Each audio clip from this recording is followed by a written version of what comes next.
Cześć kochani, jak zwykle witam Was Janusz Dąbrowski. Dzisiaj nowy temat. Temat nowy i stary temat, ciągle powielamy to samo. Będziemy mówić o otyłości, ale przede wszystkim o otyłości dziecięcej. Z tym, kochani, są w tej chwili ogromne problemy na całym świecie praktycznie, tak zwanym cywilizowanym świecie i oczywiście ogromne problemy w Polsce. Polskie dzieci tyją nieprawdopodobnie. Ja już o tym od wielu lat mówię w audycjach, podczas różnego rodzaju szkoleń i tak dalej. I szacunki są, znaczy prognozy są takie, że jeżeli coś z tym faktycznie nie zrobimy, a teraz pytanie jeszcze, kto ma to zrobić, to będzie tragedia. Rodzice będą grzebać własne dzieci. Swego czasu, to było kilkanaście lat temu, przeczytałem taką opinię amerykańskiego lekarza Jay Olshański, pewnie z pochodzenia Polak, ale to nie jest istotne, który mówił, że już kilkanaście lat temu, że stan naczyń krwionośnych dzieci 10-12-letnich w Stanach Zjednoczonych jest taki jak u 50-60-letnich mężczyzn. Dlaczego mężczyzn? Bo zazwyczaj mężczyźni są bardziej zaniedbani niż kobiety. No tak to dziwnie jest.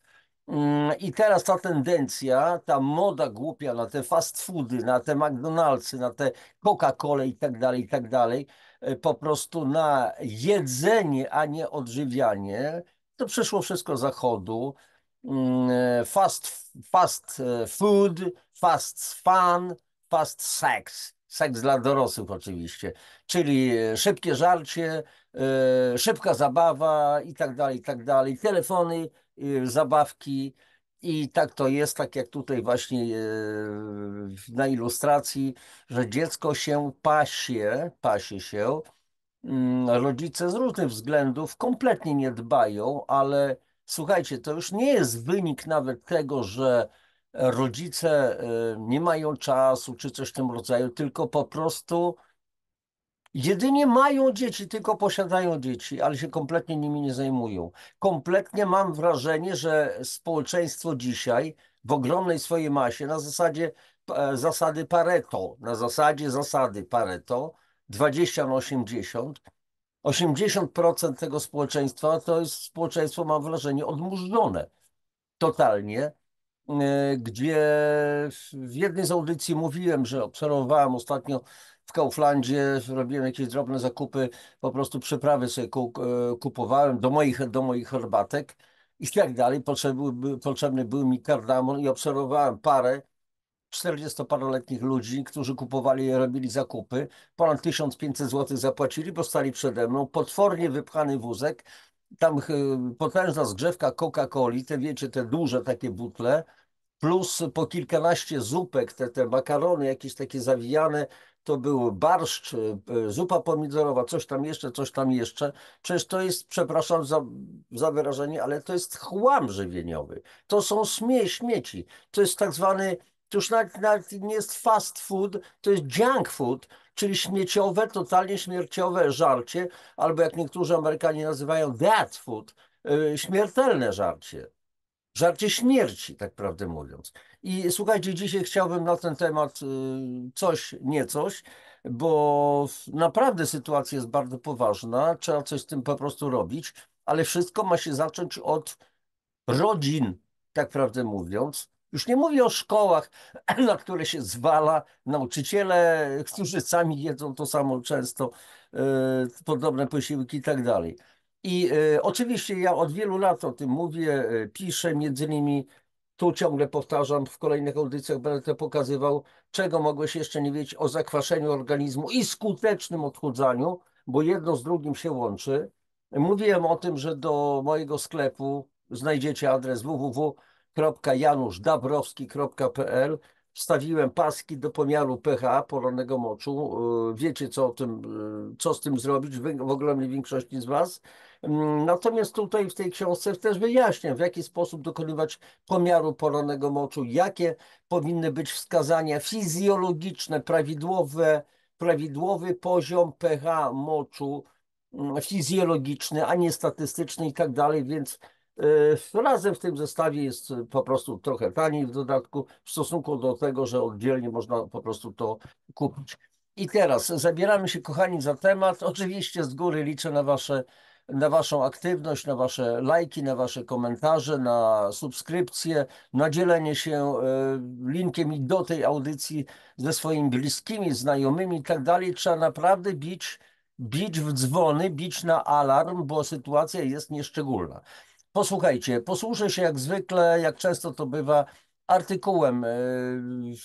Poczytam sobie troszeczkę odpowiednio, ale zanim poczytam jakiś artykuł, to e, również przeczytam fragment jednej z moich, właśnie tej książki, czego mogłeś jeszcze nie wiedzieć o zakwaszeniu organizmu i tak dalej. Mam tu taki rozdział, permanentne zakwaszenie, zasadnicza przyczyna globootyłości. To jest kataklizmu XXI wieku. I cytat na początek z doktora Roberta Younga, to jest mikrobiolog amerykański, który, jak zresztą wielu świetnych naukowców i lekarzy, jest odsądzany od czci i od wiary. Dlaczego? Dlatego, że on mówi o zgubie, jaką jest zakwaszenie organizmu, czyli kwasica metaboliczna niskiego stopnia. Cytat.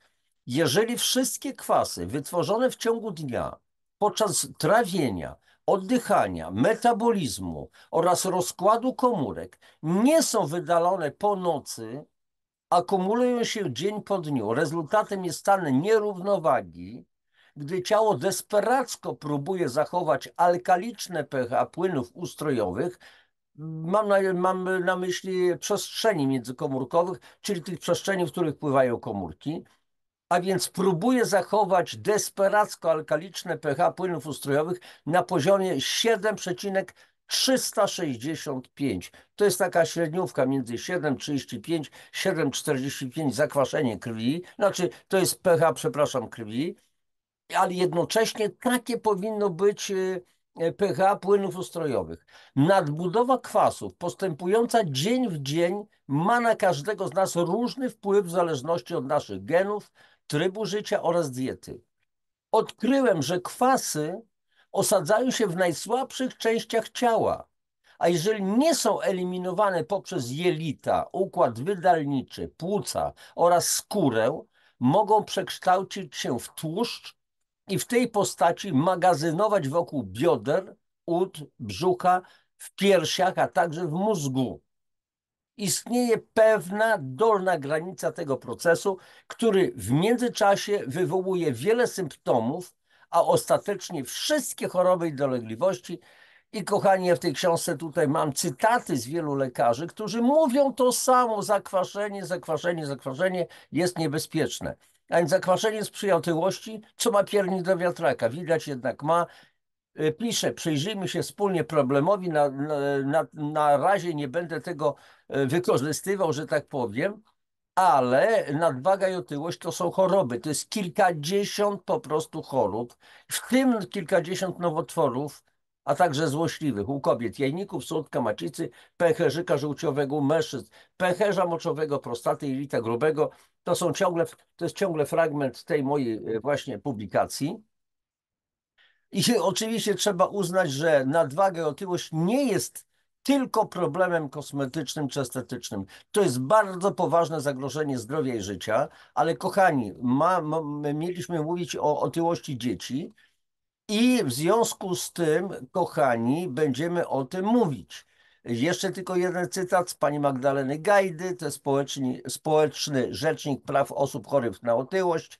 Tuczymy się na własne życzenie, z lenistwa i bezmyślności. Jeśli nie zaczniemy myśleć, będziemy umierać z otyłości i tak dalej.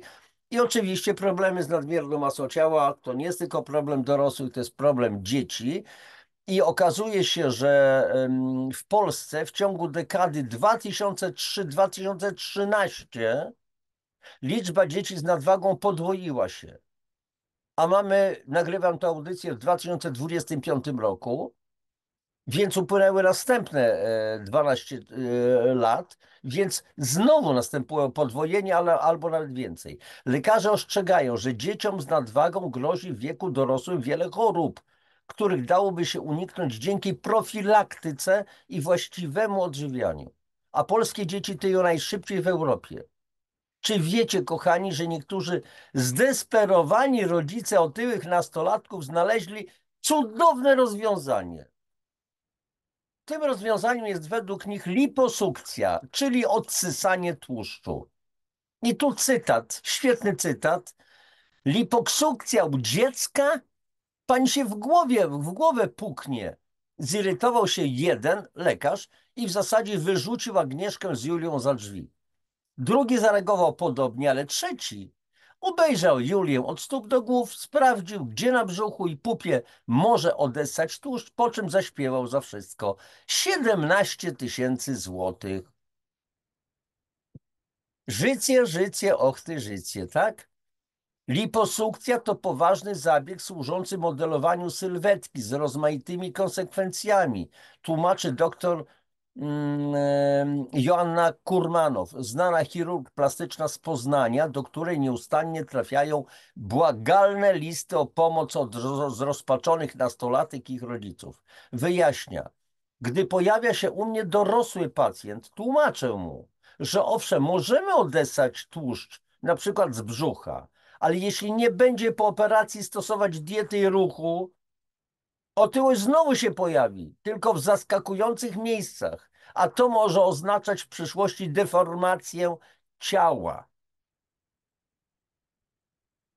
A jak liposukcją nastolatków? U dzieci otyłych występuje znacznie wyższe ryzyko wystąpienia cukrzycy typu drugiego, naciśnienia tętniczego, problemów ze snem, jak również problemów psychospołecznych, jakich o ty gruba świnio, ty hipopotamie, ty wielorybie i tak dalej, i tak dalej. Bo ludzie otyli nie są lubiani. W środowiskach rówieśniczych po prostu wśród dzieci i młodzieży są wyśmiewani. Najbardziej jednak niepokoi to, że najprawdopodobniej dzieci te pozostaną otyłe także po osiągnięciu dorosłości i będą miały zwiększone ryzyko zachorowania na choroby prowadzące do obniżenia jakości i długości ich życia. I tutaj mam akurat, słuchajcie, fragment, no co zacytuję, później będziemy wiedzieć skąd. Nastolatki z nadwagą bardziej narażone są na wczesny zgon w życiu dorosłym.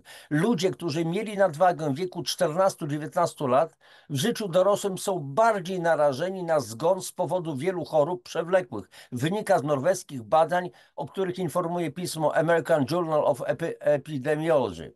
W ostatnich latach na całym świecie wzrasta liczba dzieci i młodzieży z nadwagą lub wręcz z otyłością. Naukowcy przewidują, że dalekosiężne skutki tego zjawiska, zarówno w odniesieniu do stanu zdrowia społeczeństwa, jak odsetka zgonów, będą bardzo poważne.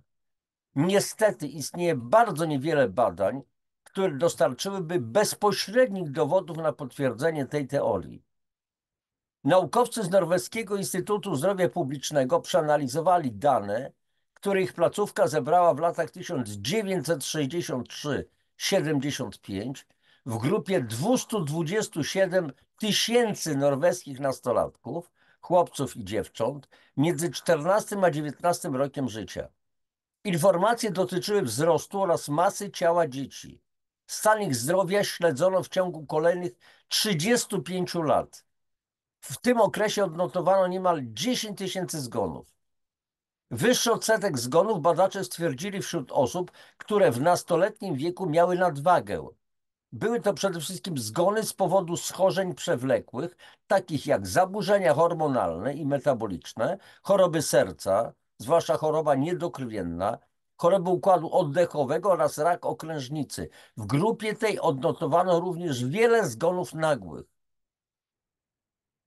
Zaobserwowaliśmy, że częste występowanie nadwagi i otyłości wśród nastolatków prowadzi do wzrostu liczby zgonów w społeczeństwie, konkluduje biorący udział w badaniach profesor Tone Björge.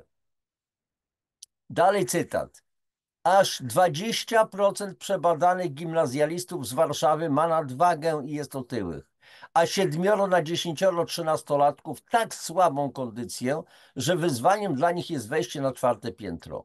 W grupie 11-latków polskie dzieci są już najtęższe w Europie. Co 5. polska mama podaje niemowlęciu 10 posiłków dziennie, często dosładzając i tak zbyt słodkie mieszanki mleczne. 8 przedszkolaków na 100 jest otyłych. I konkluzja, chroniczne choroby wynikające z otyłości dotyczą zarówno dorosłych, jak i dzieci. Na razie zatrzymuję to wstępne udostępnienie, ale następna rzecz, kochani, to jest artykuł. Zatrzymamy się nad tym artykułem, bo o co chodzi? To, że dzieci są otyłe, to jest jakaś przyczyna, ale te dzieci przede wszystkim są niedożywione i są potwornie zakwaszone. Ale jak są zakwaszone, to nie tylko będą tyć, ale dlatego, że tłuszcz tak zwany wisceralny, trzewny, wewnętrzny i zewnętrzny powstają po to, żeby chronić narządy przed bezpośrednim oddziaływaniem kwasów. Gdzieś te śmieci trzeba ulokować. A więc ten tłuszcz staje się wysypiskiem chemicznych śmieci. Śmieci, które mamy w jedzeniu, w produktach do jedzenia i które są wywołane stresami. I te dzieci są niedożywione, bo kochani, mamy dzisiaj problem. 2 syndromy. Syndrom nadmiarów, a więc nadmiaru toksyn, nadmiaru konserwantów, nadmiaru barwników, spłuchniaczy, polepszaczy, mikro-nanoplastiku, pestycydów w jedzeniu i mamy niedomiary witamin, minerałów, polifenoli, błonnika, bakterii prebiotycznych itd., itd. I tutaj mamy artykuł: dziecko otyłe, dziecko niedożywione, kojarzona z dostatkiem, wiąże się z niedoborami. Artykuł pani Justyny Fiedoruk z 22 stycznia 2025 roku. Gdy byłem mały, ważyłem zdecydowanie więcej niż moi koledzy. Byłem też wolniejszy. Na WF-ie zawsze słyszałem: gruby na bramkę, mówi nam Michał. Takie problemy jak nasz rozmówca ma obecnie coraz więcej dzieci. Polska jest w czołówce otyłości dziecięcej. Problem jest jednak bardziej złożony. Wbrew powszechnym stereotypom, problem niedożywienia dotyczy także, a może kochani, przede wszystkim dzieci z otyłością. Badania Światowej Organizacji Zdrowia, WHO, podają, że polskie dzieci są w czołówce, jeśli chodzi o otyłość. I z roku na rok ten problem przybiera na sile. Niestety dotyczy często już kilkulatków. Tutaj nadmienię, że jeżeli wspomniane w moich wcześniej cytatach dzieci są przekarmiane przez matki, przypomnę, 10 posiłków dziennie, słodkich i jeszcze dosładzane jest to powoduje powstawanie adypocytów, komórek tłuszczowych w organizmie. I jeżeli do 2 roku życia mniej więcej wyhodujemy w ciele zbyt dużo tych adypocytów, one nigdy nie znikną. One co najwyżej mogą zmniejszać swoją objętość, ale one będą. A więc problem w pierwszym okresie do 2, 3 roku życia, ile tych adypocytów, komórek tłuszczowych po prostu stworzymy w organizmie dziecka. Nadmierną masę ciała ma aż 10% maluchów w wieku od roku do 3 lat i 30% dzieci w wieku wczesnoszkolnym. Światowa Organizacja Zdrowia już w 1974 roku zakwalifikowała otyłość do chorób cywilizacyjnych, sugerując, że stanie się ona jedną z poważniejszych chorób żywieniowych naszych czasów. Czytamy na stronie Narodowego Funduszu Zdrowia. Co sprawia, że już kilkulatki zaczynają tyć? Nie ma jednej przyczyny otyłości. To proces, na który może składać się wiele elementów, w tym niepoprawnych praktyk rodziców dotyczących jedzenia. Na przykład nagradzanie słodyczami i przekąskami lub chodzenie do restauracji z fast foodami, mówi nam Joanna Giza-Gołaszewska, dietetyczka kliniczna, smakfit.pl.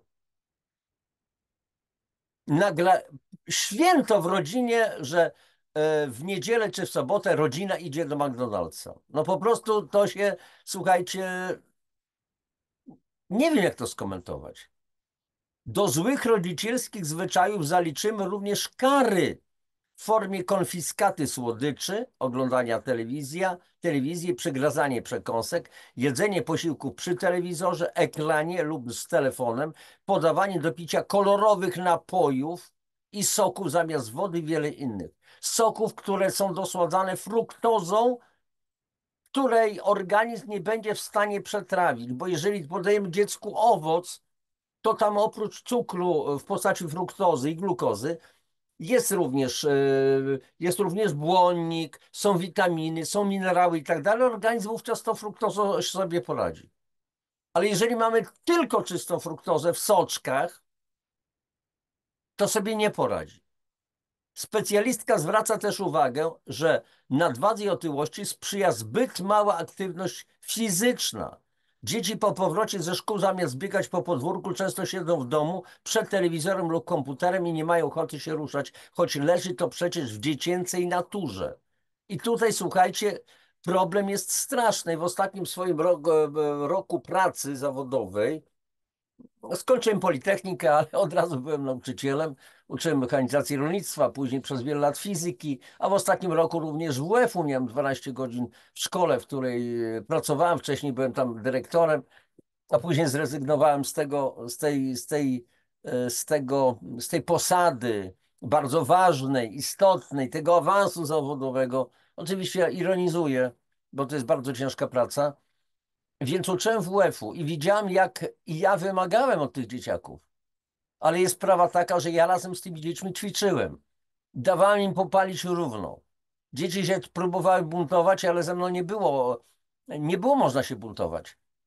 Rodzice, znając mnie, to nie za bardzo chcieli przychodzić do mnie z jakimś próbą zwolnienia dzieci z WF-u i tak dalej, i tak dalej. Ja byłem bardzo trudny pod tym względem, delikatnie rzecz ujmując. U mnie dzieciaki miały ćwiczyć i koniec. Ale później, po wielu latach, jak spotkałem się, akurat było 65-lecie tej mojej szkoły, byłem zaproszony, no i spotkałem niektórych rodziców, to oni dziękowali mi, że zrobiłem z dzieci w ciągu roku tygryski małe. One się przestały bać na podwórku i tak dalej, ale dostawały w ciry. Ale mówię, myśmy razem ćwiczyli. Dzieciaki musiały widzieć, że pan też pewne rzeczy potrafi i tak dalej. Ale to już mniejsza z tym. To taki marketing ewentualnie.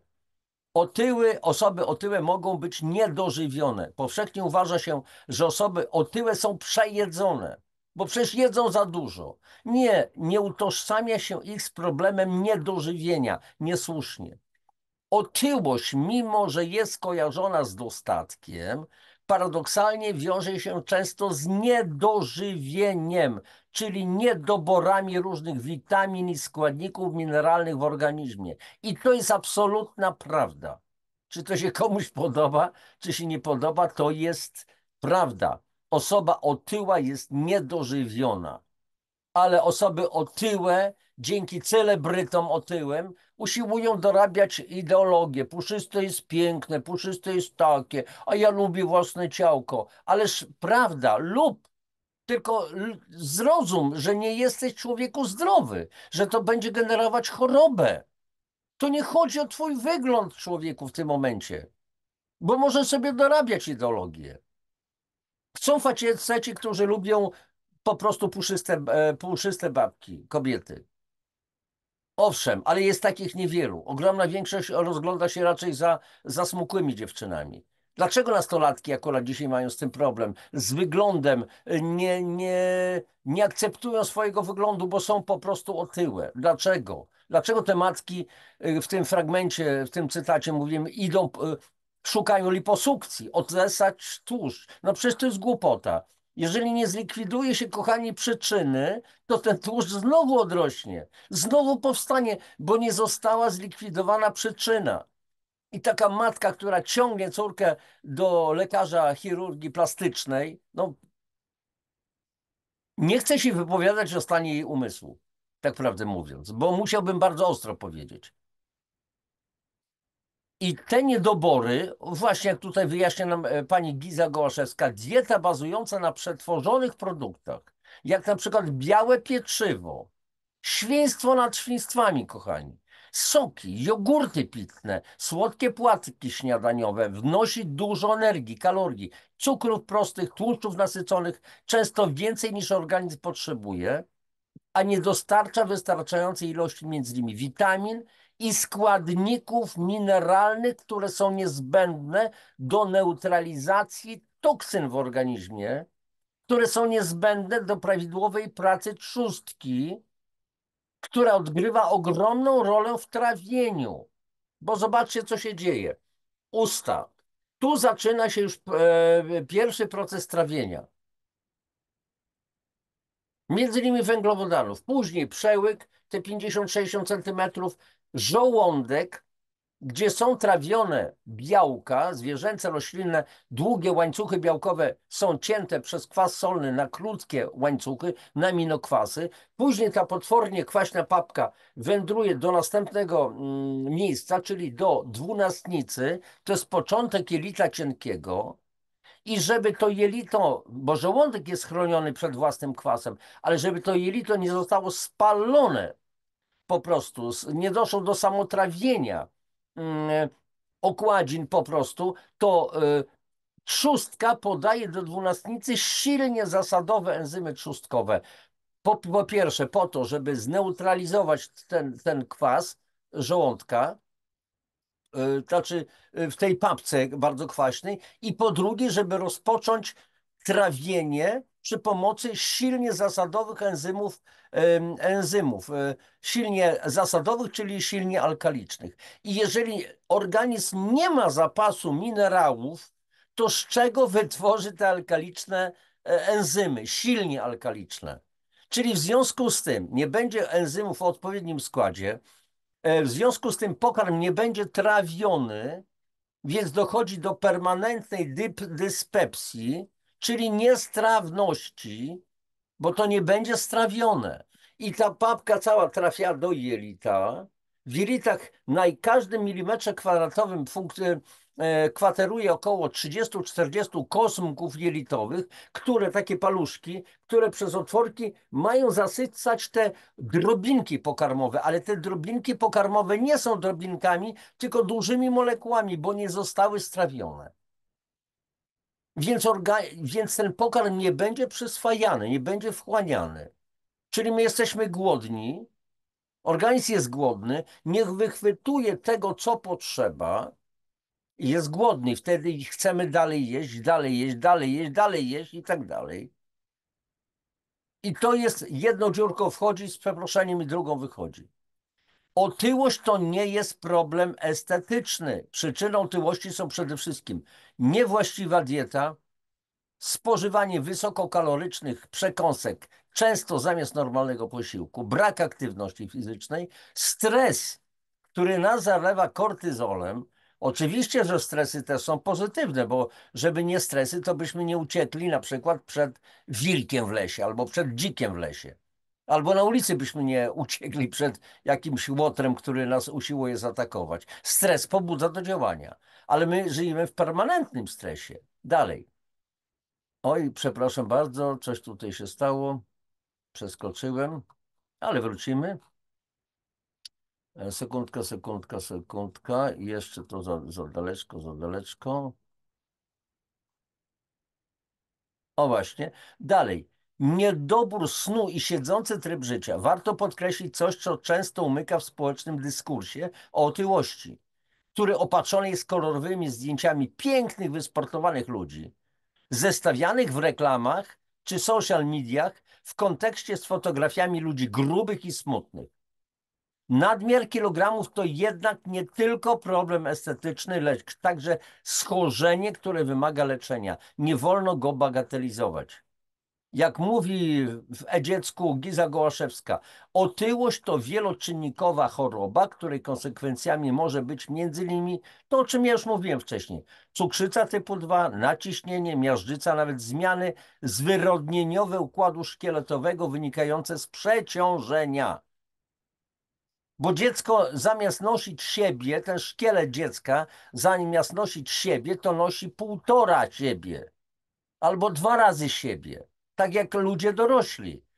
Jeżeli mam ważyć, powiedzmy, przy moim wzroście, załóżmy 80 kg, a ważę 160, to znaczy, że mój szkielet nosi 2 Januszów na przykład. No ja oczywiście nie ważę 160 kg.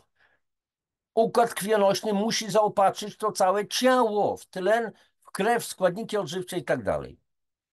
I dalej, kolejne pokolenie będzie żyło krócej, ależ oczywiście. Obraz, który wyłania się z ekspertyzy specjalistów, nie napawa optymizmem. Jeśli problem otyłości będzie narastał wśród młodych, to z powodu licznych powikłań w przyszłości może dojść do tego, że będą żyli krócej niż ich dziadkowie lub rodzice. Otyłość rzutuje nie tylko zdrowie fizyczne, ale także psychiczne. Otyłość wiąże się z problemami psychicznymi dzieci. Mogą mieć poczucie odrzucenia przez grupy rówieśnicze, czuć się izolowane. Brak akceptacji dla swojego wyglądu może być katalizatorem jeszcze większych problemów psychicznych. Kluczowa jest tutaj rola otoczenia dziecka, wspierających i akceptujących rodziców, przyjaciół i bliskich. Przykładem może być historia Michała, który miał problem z wagą w dzieciństwie.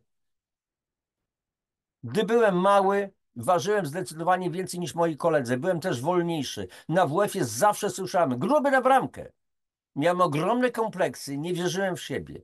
Na szczęście miałem wspaniałych przyjaciół, którzy mi wówczas pomogli. Z czasem schudłem, zadbałem o siebie. Mówi dorosły już Michał.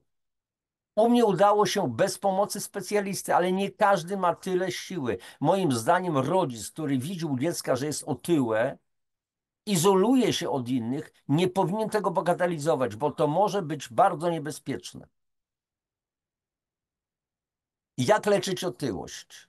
Ministerstwo Zdrowia i Narodowy Fundusz Zdrowia apelują, by rodzice od najmłodszych lat monitorowali wagę swojego dziecka i konsultowali sprawę z lekarzem, gdy cokolwiek ich zaniepokoi. W przypadku dzieci leczenie otyłości opiera się głównie na wprowadzeniu diety opartej na zasadach zdrowego żywienia. Ale uwaga, uwaga, nie wytrzymam, muszę się wtrącić. A co to oznacza zasady zdrowego żywienia? Bo ja zdążyłem przez lata poznać pewne systemy i tak dalej. I tak jak słucham wielu dietetyków czy lekarzy, którzy uważają, że no niby się znają na tym, a się nie znają na tym, to też mam wiele uwag do tych zasad zdrowego żywienia, bo co to, jeszcze raz powtarzam, oznacza? Nie stosuje się skrajnie restrykcyjnych i niedoborowych diet. Prawda. Głównym celem leczenia jest poprawa stanu zdrowia. Absolutnie tak. Czytamy na stronie pacjent.gov.pl. Można tam znaleźć również informacje o uzdrowiskach, w których leczona jest otyłość dzieci. Można z nich skorzystać w ramach NFZ, mając skierowanie od lekarza. I tu jest głupota, kochani. To jest wyrzucanie pieniędzy w błoto. I co z tego, że dziecko pojedzie do uzdrowiska na ile? Na tydzień, na 2, na 3, na miesiąc czasu? I co tam z tym dzieckiem zrobią? Odchudzą je i ono wróci do swojego poprzedniego stanu, bo wróci do poprzednich nawyków w rodzinie. Tu trzeba, żeby cała rodzina zadziałała.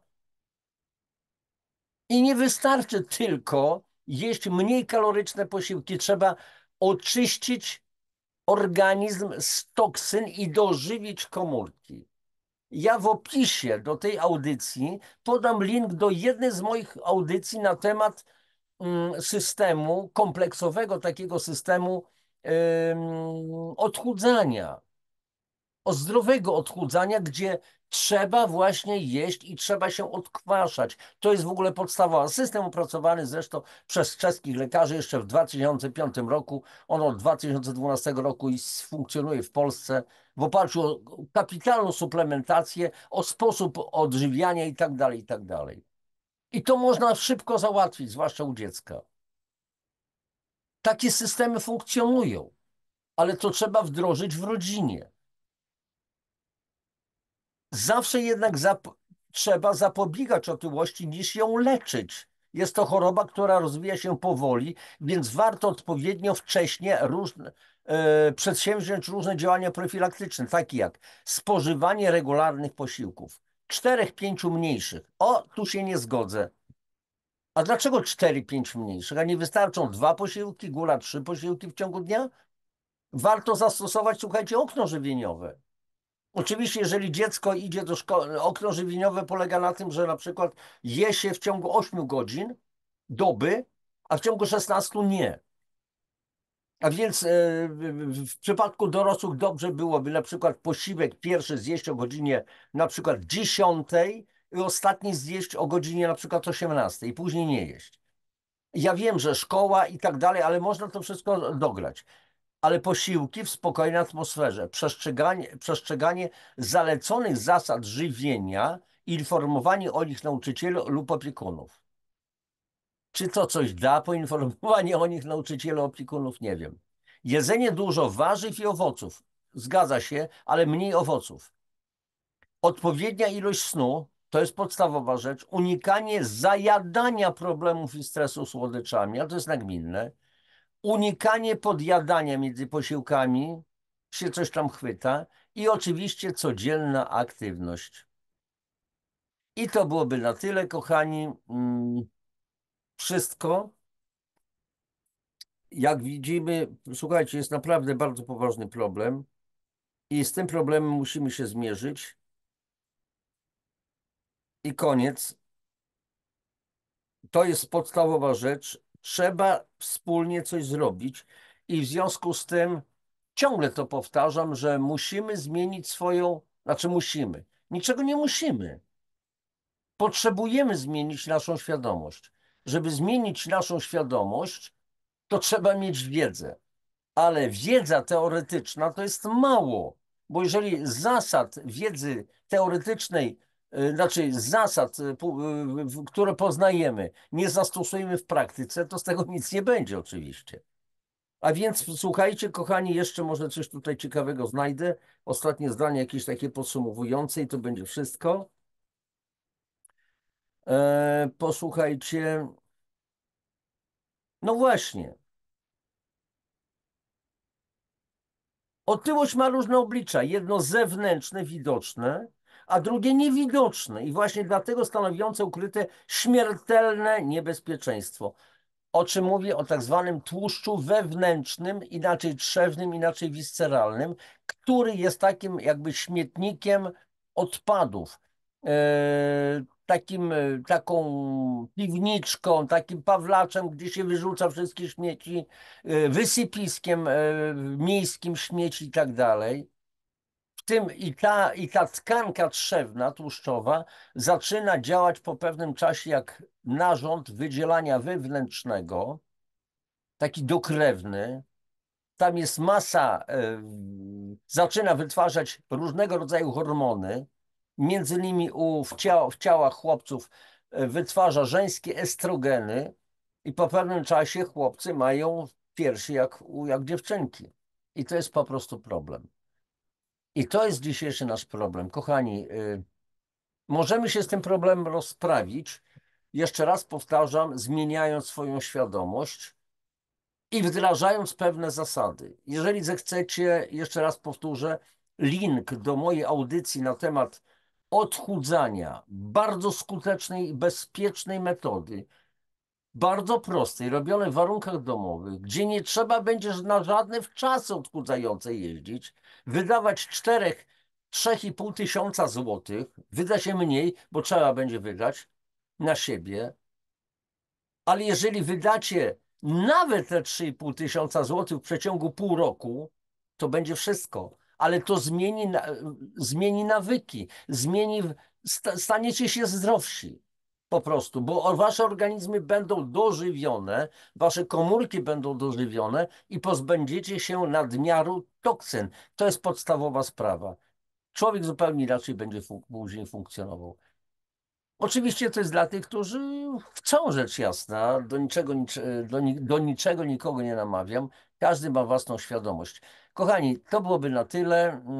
Proszę Was, jak zwykle na koniec audycji, przypomnienie o lajki, o komentarze, o dzielenie się własnymi jakimiś spostrzeżeniami, doświadczeniami z życia, o dzielenie się tym linkiem ze swoimi znajomymi, ze swoimi bliskimi i tak dalej, bo jedynie wspólnie możemy coś zrobić.